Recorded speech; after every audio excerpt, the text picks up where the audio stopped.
This is truth, not Ruth, actually. I actually didn't hear much of what went on because you need to be close to the mic that's connected to the computer system. But, okay, so I understand we're in the Volksbringer, and to thank the Volksbringer for again for letting us use that space. It's a quite important place here in Berlin. Okay, so let me get my notes and we'll begin. We have about 20 minutes, is that right? We're running a little overtime. No? But, yeah. I'll try and cut it to 15 so we have time for questions. Over the last 10 years, WikiLeaks has released 10 million documents comprising of 10 million words. And why numbers are not everything, they're a start. That's information that never would have existed in the world had we not released it. It would have been stored away somewhere privately, but it wouldn't have become part of our collective civilizational knowledge. And it corresponds to approximately 3,000 documents a day on average. That's a hell of a lot of work. That's why we don't release every single day. We do things at scale in order to, say, release 100,000 documents at once. But it does pan out to about 3,000 documents per day. Now, why do this at all? I am in a position where I've been detained without charge here in the UK, in one form or another, prison, house arrest, the last 4 years in the embassy. As a result of this work, some of our sources, or alleged sources, have suffered terrible consequences in the United States. Actually, not many. We have thousands, and there's only a couple of alleged sources that are facing difficulty, but altogether, in sources and supporters, people have been sentenced to something like 50 years altogether. And the two most significant cases is that of Chelsea Manning in the United States, sentenced to 35 years in prison, purely for communicating with the media. That's the allegation. There's no other allegation against them. The United Nations found that they had been tortured subject to cruel and inhumane treatment akin to torture. Jeremy Hammond, imprisoned in New York for 10 years. And a number of supporters back in the heat of the kind of first phase of neo-McCarthyist hysteria in the United States in 2010, 2011, went through a legal process as well. Most of them got off without any imprisonment. But, okay, what does it teach you? Well, it teaches you something about the structure of power. Whenever WikiLeaks engages in a release, sure, the information that we reveal about an institution or about a state is interesting. But also the reactions by the institution of the state are extremely revealing, and the reactions by tertiary players, such as particular media groups and their alignment, allied institutions, and so on. I mean, this in some ways harkens back to the old statement of Voltaire that if you want to understand structure of power, you should see who it is that you have difficulty writing about. Well, myself, my staff, and our sources, we believe in some kind of romantic ideal. It's quite a quaint notion. It's quite a cynical notion. It's quite a notion, in fact, that perhaps in some ways doesn't belong to this time. It belongs to an older time, or perhaps a future time, which is that through understanding the world, we can do something sane, we can do something rational. It's not something of being out of a postmodernist view of extremely bounded rationality, where everything is kind of pointed. We actually think it's fascinating to understand the world around us, and through this understanding, we can see justice come from it, as we have in many cases, some of which Sarah has pointed out. In fact, you can break down this quest for knowledge and understanding into really the three types of history. By history, journalists will understand that I don't mean what happened 100 years ago, or not only what happened 100 years ago. I mean history circa now, the history that is unfolding all around us. What are the three types? So type one is the history which is subsidized, where there is economic interest in propelling it and promoting it. That of course includes all kinds of advertising and propaganda, but it also includes very basic things, such as how to hammer in particular types of nails, how to build a pump, how to fly an airplane. Extremely important information, but one that has an existing industry propelling it forth into the world. Type two history. And this is unsubsidized history. History which has lost its economic subsidy. Knowledge which is no longer fulfilled in the world, but sits there and perhaps slowly decays. That's important to try, in some cases, to drive that knowledge, but generally speaking, it's not kept around because people don't find it interesting enough to keep around. And then there's the type 3 history, and that is the type that WikiLeaks is involved in, and that I have been interested in all my adult life. And that is subjugated history. It is the history where there is an active effort to prevent it entering into the world. And this type of history, if we can find it, if we can grab hold of it, if we can pull it in to civilization and our collective memory, this is a type of history that would not have otherwise existed. That's true for nearly every document published. It would not have otherwise existed as something to be discussed by people of different languages and different cultures. A good example of that is, say, the Iraq or Afghan war logs. That's a rich documentation of the history of a war, and in fact the history of two countries, that would not have otherwise been present for the people of those countries or for the other countries that were embroiled in those wars to understand and derive lessons from.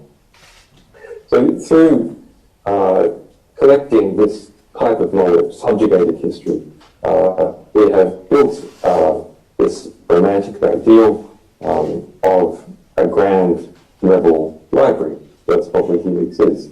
A rebel library, a type of library of Alexandria.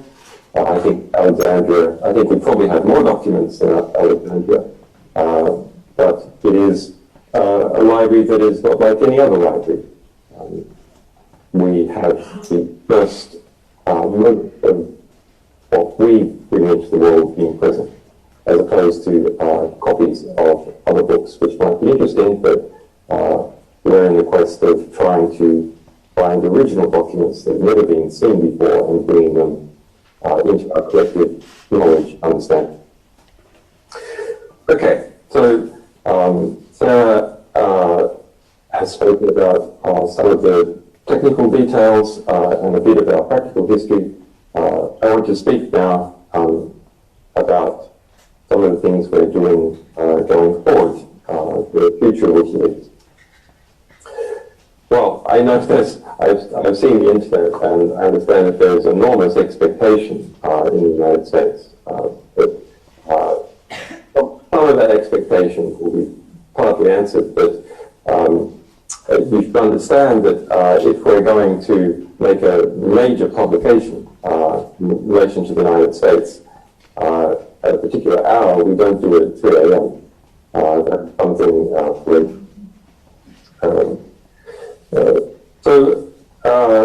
we have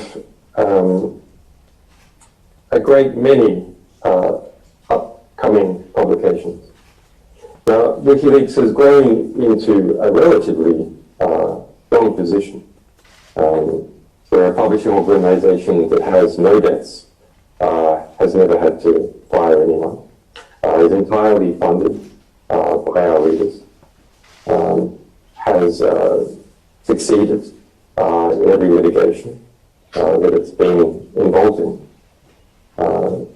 I think that puts us in an enviable position of being completely independent, not being dependent on dodgy foundations or advertisers or state funds or exceedingly wealthy benefactors, which of course always have their own interests.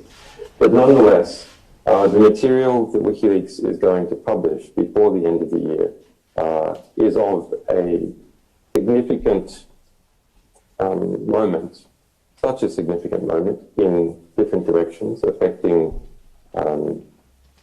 three powerful organizations in 3 different states, as well as, of course, information previously referred to about the US electoral process.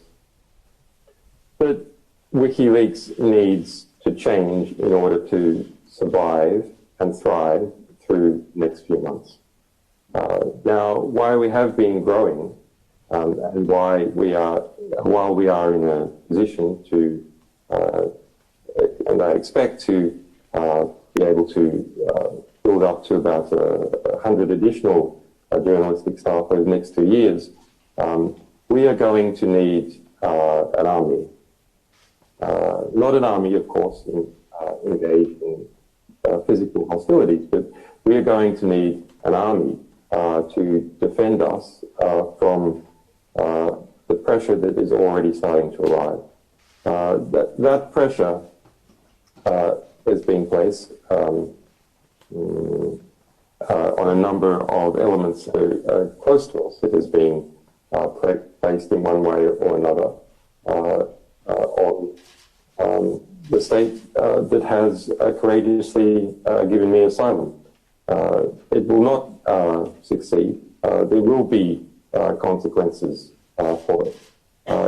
If necessary, of course, if I am not able to continue or the Ecuadorian people are unreasonably blamed for WikiLeaks publications, I will have to resign as editor, but our publications will continue.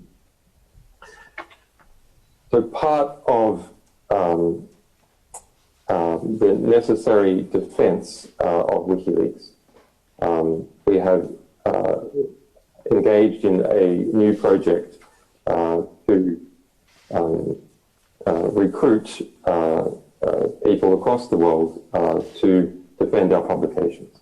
And we'll give details of that as the weeks go by, but immediately you can start following on Twitter WL Task Force, at WL Task Force on Twitter, twitter.com/WL Task Force, and Community WL.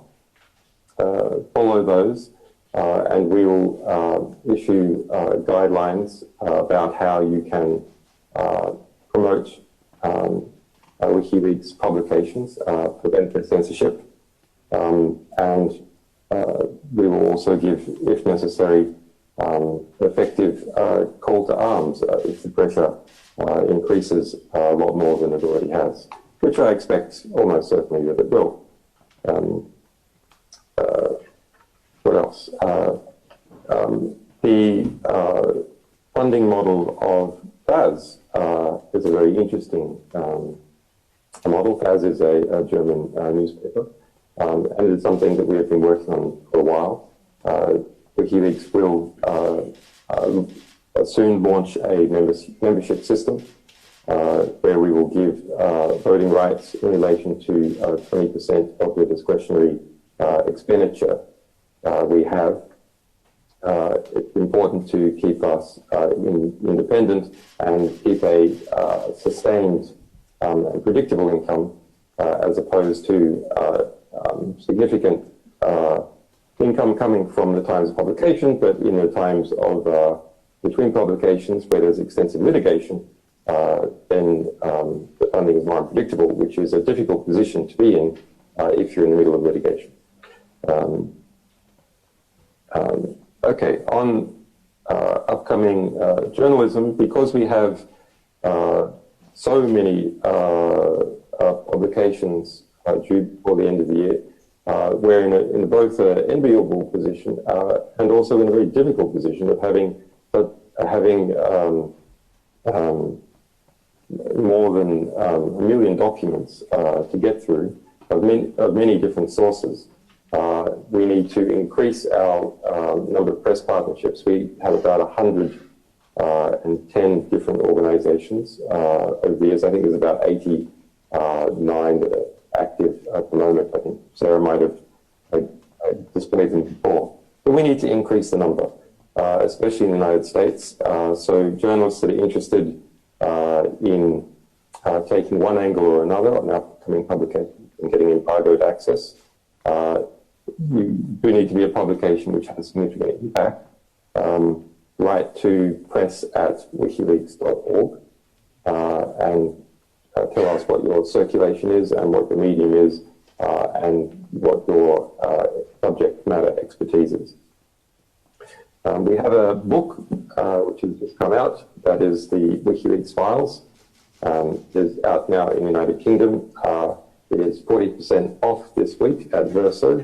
If you just Google Verso WikiLeaks Files and search for it some other way, that's a free book, and it's available by ebook as well. We have another book coming out later this year. These two books, which I've written here in the embassy, one about Google and one about cypherpunks, how cryptography permits journalists and others to protect themselves from mass surveillance. Look at that. It must be the green. Okay. Now, upcoming publications. We hope to be publishing every week for the next 10 weeks. Now, we have on schedule, and it's a very hard schedule, all the US election-related documents to come out before November 8th. Our upcoming series include significant material on war, on arms, on oil, on Google, on the US election, and on mass surveillance. So journalists who are interested in those subjects, please write to press@wikileaks.org. We will be beginning the first publication in that series this week. I'm not going to specify the hour because, of course, all the press blacks get ready to try and spin in the other direction. Okay, so finally, so we can get on to questions, there's a lot of thank yous. I'm going to avoid 10 years worth of thank yous. Needless to say, an endeavor like WikiLeaks comes about as a result of the efforts of a great many people and institutions, common allies, love of what we're doing, and in some cases, sympathy and the thrill of doing something that's important. So I don't want to give a map of all the important people by thanking them, but that necessarily isn't a suggestion that everyone I'm about to mention is not important. So it's a mixture. First of all, the committed team of brave technicians and journalistic staff that make WikiLeaks what it is, which is an organization which has technical understanding at its core. That is our speciality, that is our comparative. Our sources, of course, without which none of this is possible. We will always keep your trust and do the best to get the best impact possible for you. We've shown over the years that we do. Our readers, supporters, and defenders who keep our mission going. A lot of staff and a lot of legal battles cost a lot of money. And it's only through the funding of our readers and supporters that we're able to keep that big ship going. Our increasingly formidable legal team, they're public, so it can be named, including Balthazar Gazon, Barry Pollack, Margaret Kunstler in the United States, Maureen Taylor, Gareth Pierce, Stella Morris, Renata Abilia, Kerry Schenkman, Jennifer Robinson, Julian Burnside, Greg Barnes, and more than 100 other lawyers in different countries, nearly all of whom work pro bono, although they're expenses. Our allies, media partners, and other defenders in hundreds of institutions and countries, especially the Center for Constitutional Rights in the United States, FFDN, Reporters Sans Frontiers, Human Rights Watch, the ACLU, and the Freedom of Press Foundation in the United States. Professor Gavin McFadgen, who's in a very difficult way at the moment in terms of his health, Susan Ben and John Pilger, who should be personally thanked. The people and government of Ecuador, from the United Nations, who have courageously respected my human rights despite considerable pressure over the years. The people of Germany, the Holland Foundation, Der Spiegel, the Deutsche Zeitung, the CCC, Angela and Daniel Richter, John Gertz, and there's many others who I can't mention. And last, but perhaps most significantly, those who died fighting in this business. Michael Ratner, Chief Legal Counsel, Don Jones, who together with Melinda Taylor presented our UN decision. Aaron Schwartz, Lenny Weinglass, another one of our lawyers, rest in power. Thanks.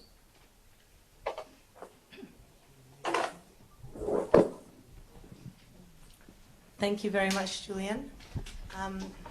So we have some time to take some questions. Yeah, sure. There's obviously been a lot of speculation in the US that the leaks that are about to come out are going to destroy Hillary Clinton's campaign. Can you confirm or deny that? Julian, do you want to take that one? Because I think it's the false quoting of you that's been the issue on some of this. So sorry. It was referring to, do we have any comment on whether the upcoming publications to do with the US elections will destroy Clinton or not? There has been a lot of misquoting of me and WikiLeaks publications. In this particular case, the misquoting has to do with that we intend to harm Hillary Clinton, or that I intend to harm Hillary Clinton, or I don't like Hillary Clinton. All those are false. They come about as a result, principally, it seems, of Hillary Clinton's campaign and defenders trying to personalize our publications. Our upcoming publications significant in relation to the U.S. election? Yeah, we think they're significant. Do they show interesting features of US power factions and how they operate. Yes, they do. Any other questions? Yeah, sorry, me again. Lizzie Yeah. Julian also implied that there's been some kind of threats towards the Ecuadorian people as a result of Ecuador giving Julian asylum. Can you elaborate more on exactly what kind of pressure they're under? Julian, do you want to? The question is, you seem to have referenced that Ecuador or the Ecuadorian people have been threatened because of the decision to give you asylum. Is that what you said, stroke meant, and can you elaborate any more? I didn't say threatened. I said that there's significant pressure. It is, if you read the Ecuadorian press, you can see some of that in play in relation to other forms of pressure and developments in the United Kingdom, the United States, in response to our upcoming publications and the DNC leaks. Well, we have a lot of sources, and those sources are in US politics, intelligence organizations, and their equivalents in the United Kingdom. And so, yeah, we know when there are developments afoot, and we're aware of them, and we will understand them and react accordingly. Yes? So far during this election cycle, you focused on leaks from the DNC. Can you specify if upcoming releases, including before the election, would also affect the Republicans? Can you go that far? That was trying to get into content of upcoming releases, re the elections. Will it also cover Republicans? I mean, we generally don't go into sort of content of releases for quite specific reasons, in that part of bringing the impact and also ensuring or trying to minimize the ability to get up a spin before we've actually gone live is one of the reasons why we keep the releases so confidential. So there are good reasons for it. I don't know if you want to elaborate any more, Julian, though, on the Republican Democrat spin that people have tried to. There's a lot of fascinating angles that